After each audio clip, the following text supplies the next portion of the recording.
오늘 하나님의 말씀은 신약성경 유다서 1장 17절에서 마지막 절까지입니다.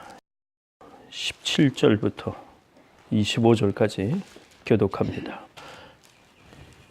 사랑하는 자들아, 너희는 우리 주 예수 그리스도의 사도들의 미리 한 말을 기억하라. 그들이 너에게 말하기를 마지막 때에 자기의 경건치 않은 정력대로 행하며 기롱하는 자들이 있으리라 하였나니. 이 사람들은 당을 짓는 자며 육에 속한 자며 성령은 없는 자니라. 사랑하는 자들아, 너희는 너희의 거룩한 믿음 위에 자기를 건축하며 성령으로 기도하며 하나님의 사랑 안에서 자기를 지키며 영생에 이르도록 우리 주 예수 그리스도의 긍휼을 기다리라. 어떤 의심하는 자들을 궁인히 여기라.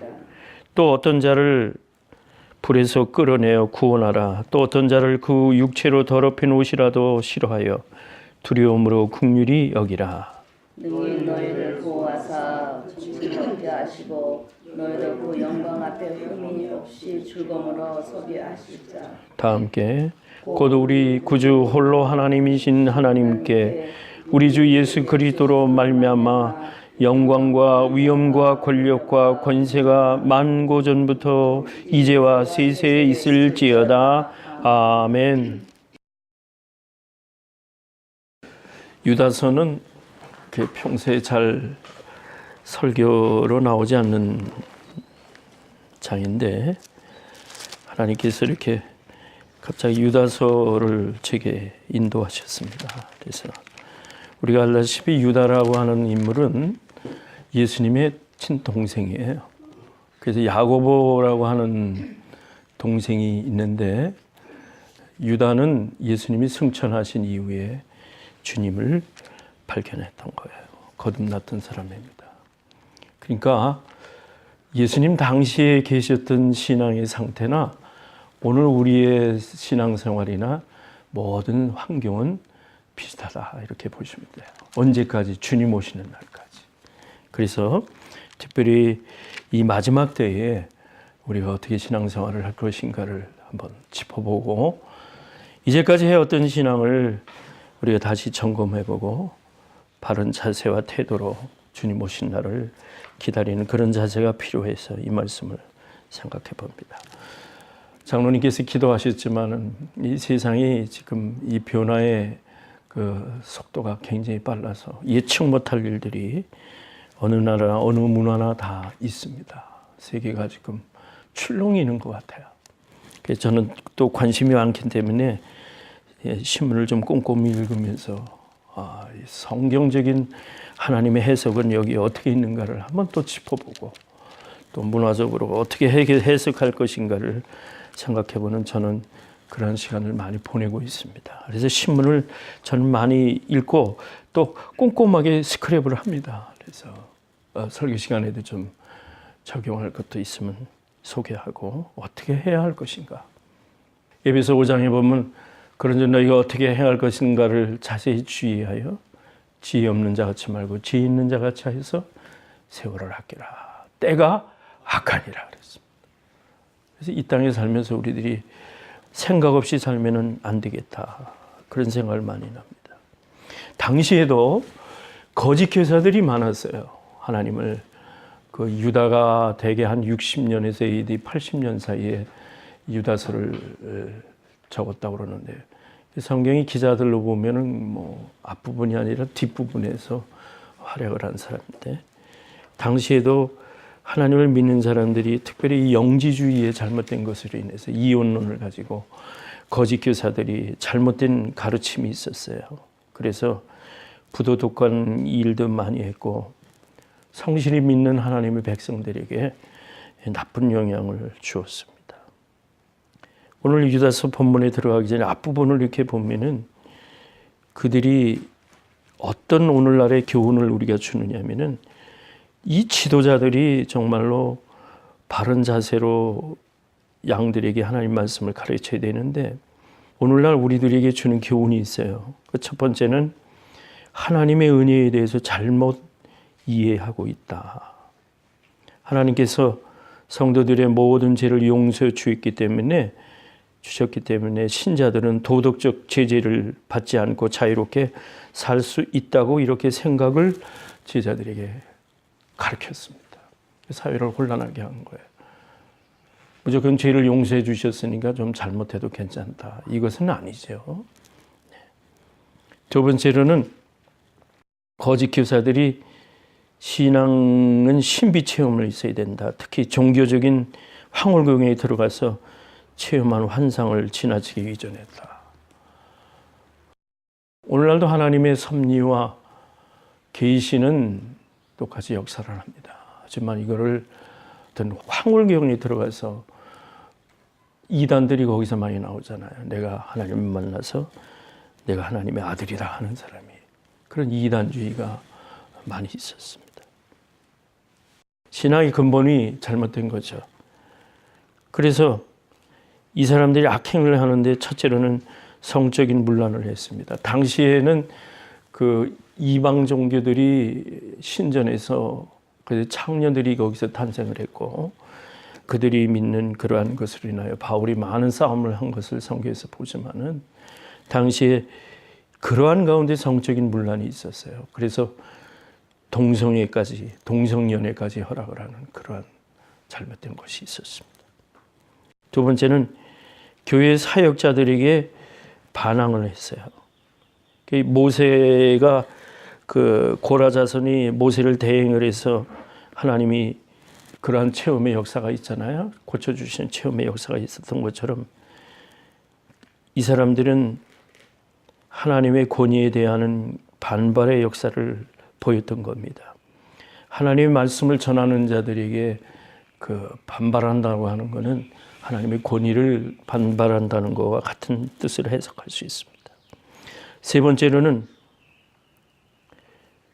발람을 본받아서 재물을 얻고자 당시에 부유한 교인들에게 아첨하는 일을 지도자들이 했어요. 재산에게 물질에게 아첨을 했다는 거죠. 사회 현상으로 보면은 이런 악행들을 당시에 거짓 교사들이 했던 겁니다. 오늘 그 본문 앞절 16절에 보니까 이렇게 나와요. 이 사람들은 원망하는 사람들이고 불만을 토하는 사람이고 정욕대로 행하는 사람이라 그 입으로 자랑하는 말을 내며 이를 위해서 아첨한다. 하나님을 모르는 사람들이죠. 오늘 17절 말씀 보니까 이 말씀을 받는 자들에 대해서 권고를 합니다. 여러분들은 사도들이 미리 한 말을 기억해다오 하고 경고성의 이야기를 해줍니다. 초대교회 사도들이 하나님 말씀을 바로 가르쳐 줬습니다. 이때 사도들이 한 말을 기억해달라. 미혹하는 사람들을 보고 이상히 여기지 말라. 이러한 것으로 흔들리거나 넘어지지 않고 오히려 믿음에 굳게 서기 위한 것이다. 그래서 권고하는 사람들은 그 사랑의 바탕이 있어야 됩니다. 그래서 영감을 받은 자, 성령에 충만한 자들의 말과 기록을 기억하고 숙고하게 되면은 이 말씀은 죄로부터 보전함을 잊게 하는 최선의 수단이 됩니다. 죄와 박해가 교회 안에서 성행할지라도 분을 내서는 안 된다. 오직 예수 그리스도만 바라보라. 음부의 권세가 이기지 못할 것이다. 이게 마태복음 16장에 나오죠. 그래서 사람들이 골로새 3장 2절에 있는 말씀대로 여러분들은 땅의 것을 찾지 말고 하늘의 것을 찾아라. 그런 말씀으로 이제 신앙을 독려했습니다. 여기 악한 자들을 미혹하는 사람들이 특징이 있어요. 이 사람들의 첫째 하는 일은 뭐냐면은 분열을 일으켜요. 오늘 본문 보면은 당을 짓는 자며 육에 속한 자며 성령은 없는 자니라.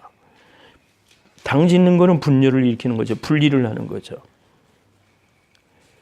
그래서 가만히 이단들을 보면은 특히 신천지에 대한 예를 들어보면은 과감하게 교회를 침입을 해서 한 구역에 소속해가지고 열심히 신앙을 해서 그 교회에 들어온 지는 신앙의 연료는 짧지만은 인정을 받도록 열심히 처음에는 하다가 차차 거기서 불만을 이제 내면서 틈을 갈라지게 만드는 그런 전략을 씁니다.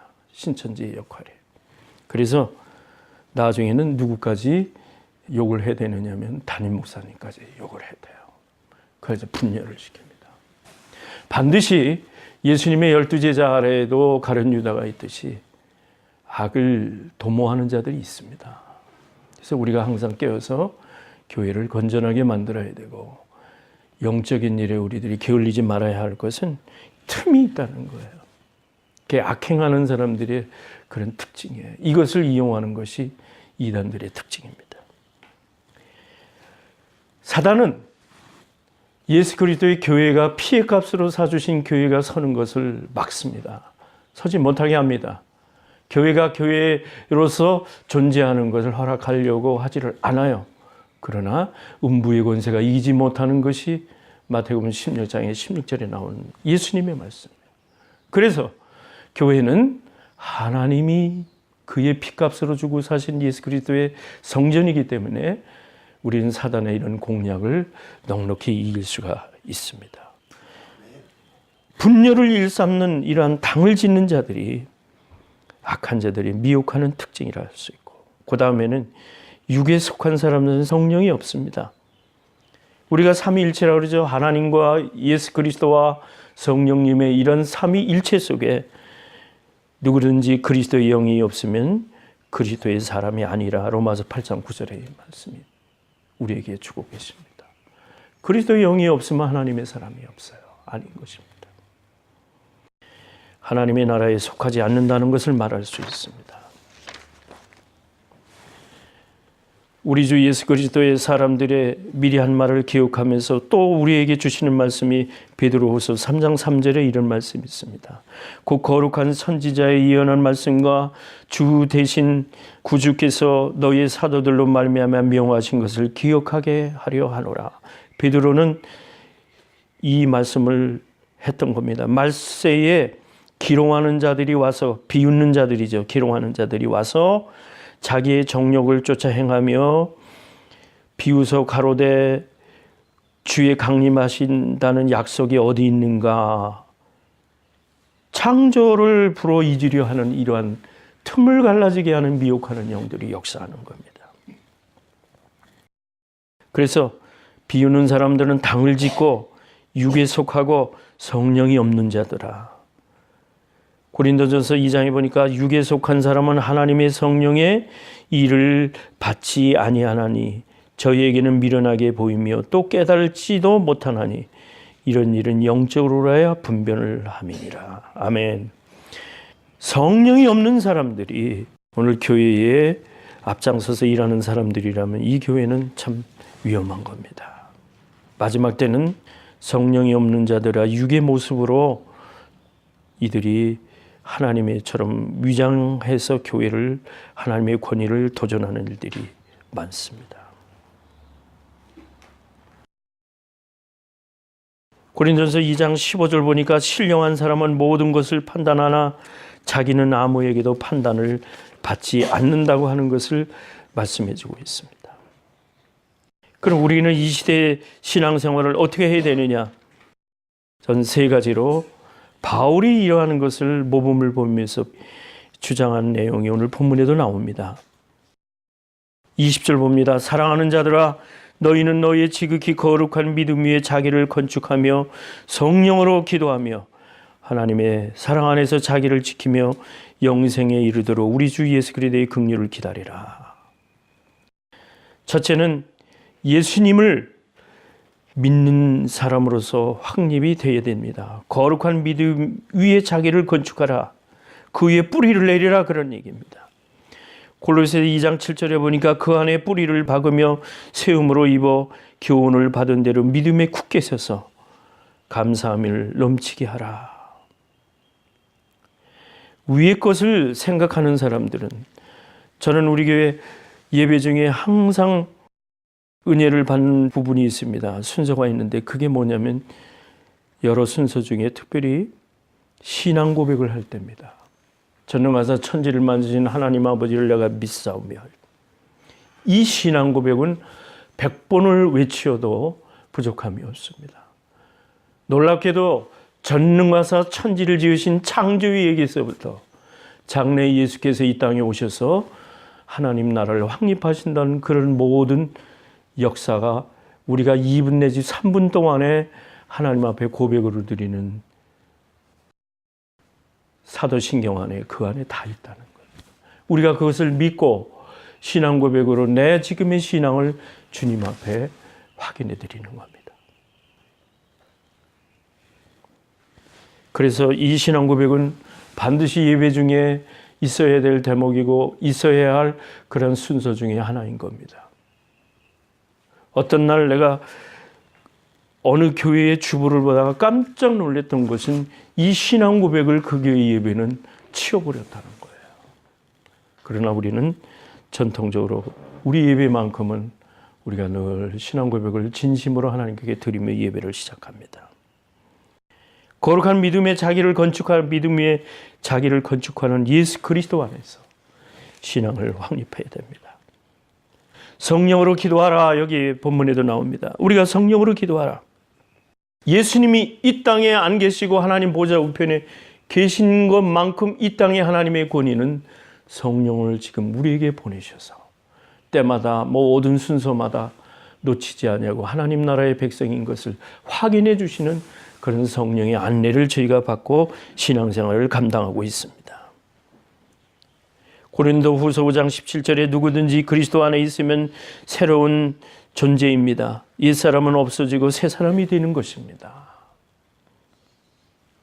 예수 안에 있으면, 예수 안에서 우리가 날마다 신앙을 고백하고 살면은 그 사람이 성령으로 사는 사람이라고 할 수 있습니다.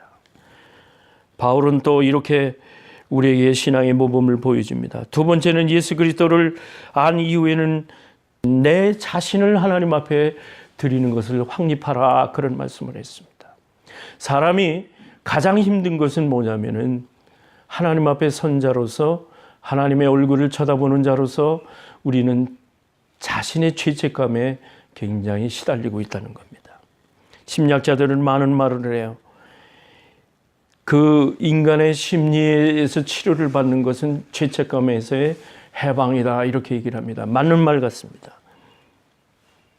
하나님 사랑 안에서 자기를 지킨다는 말은 자기를 하나님의 존재 앞에서의 존재이되 내가 죄인인 것을 깨닫고 죄를 회개하고 하나님의 자녀인 것을 확신하게 믿고 있을 때 이 사람은 하나님의 사랑 안에서 자기를 지키는 사람이 됩니다. 칼 융이라고 하는 심리학자가 있습니다. 이 사람이 이렇게 얘기합니다. 자기는 상담 심리를 할 때 35살 이상인 사람에게만 응해줍니다. 이러면서 이런 고백을 해요. 자기가 53년 동안을 그 수천 명에 대해서 상담 심리를 해왔는데 한 가지 공통점을 발견했습니다. 환자들은 믿음의 욕구에 줄여 있다는 거예요. 그러니까 영적인 욕구가 굉장히 강하다는 거예요. 지난번에도 제가 말씀드렸습니다. 우리 사람은 하나님을 향하는 존재다.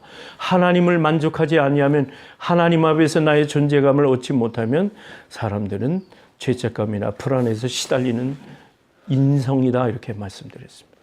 융은 그렇게 말한 거예요. 모든 사람들이 영적인 욕구가 다 있기 때문에 그것을 치료해주면 재발하는 것을 발견하지 못했다, 이렇게 고백을 했습니다. 그런 것 같습니다.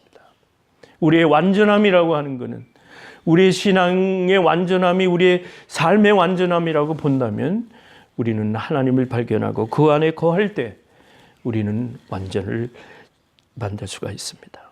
하나님 사랑 안에서, 하나님이 우리를 사랑 안에서 예수 그리스도를 통해 구원받은 완전함으로 세우시고 십자가의 공로를 위해서 우리 통해서 우리를 하나님의 자녀 삼으셨다고 하는 것은 우리가 영적인 욕구를 예수님을 통해서 하나님을 알았다는데, 하나님의 자녀가 되었다는 것에 대해서 우리는 거기서 안심하고 하나님 앞에 나를 드리는 데서 만족을 한다는 겁니다.